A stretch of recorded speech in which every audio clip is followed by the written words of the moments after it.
So going back to a worksheet that we had when we were doing our quadratic equations, at least in the year 2020. Hopefully I'll be using these videos for future ones. But anyway, for the 2021s, you might remember that that worksheet had something on it like this: 2x squared minus 9x minus 9. Thoroughly innocuous, you might think. Let's go ahead and factor it. And 5 hours later, after banging your head against various monitors and so on, you find that there are no whole number factors.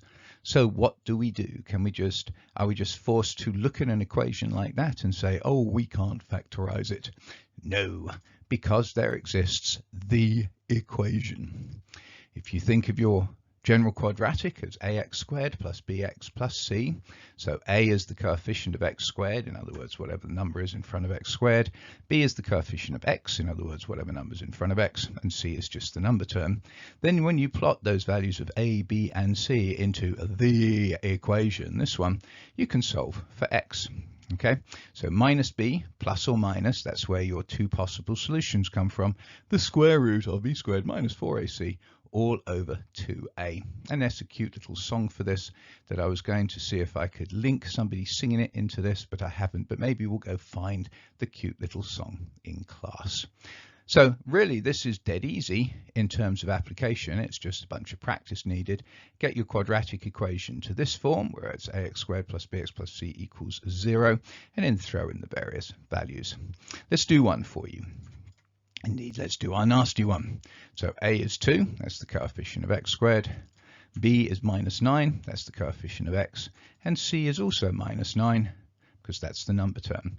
So throwing those into this equation, b is minus 9, so minus b is minus 9, plus or minus the square root of minus 9 squared, minus 4 times a, which is 2, times c, which is minus 9, all over 2a, and that is 2 times 2.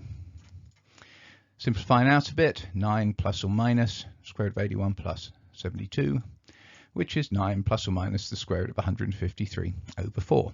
So there's again our two possible values, the plus and minus. So let's go ahead and solve both those, and I'm going to do it simultaneously on the left and right.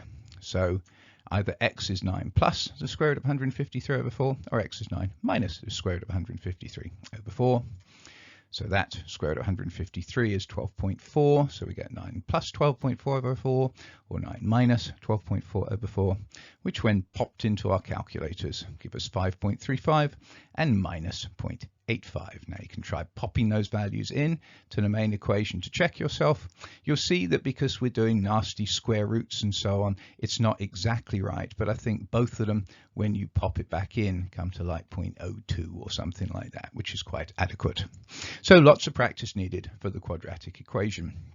Now I'm going to kind of give a little spoiler for something that we'll talk about in the first year.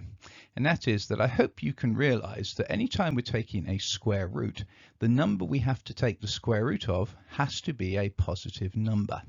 Now in this case that was no problem, because we had first part is always going to be positive, and then the second part here was minus of a minus, which again is always positive. However, if this 4ac is positive, you can have a positive number minus a positive number, and if the 4ac is bigger than the b squared, this would be a negative number.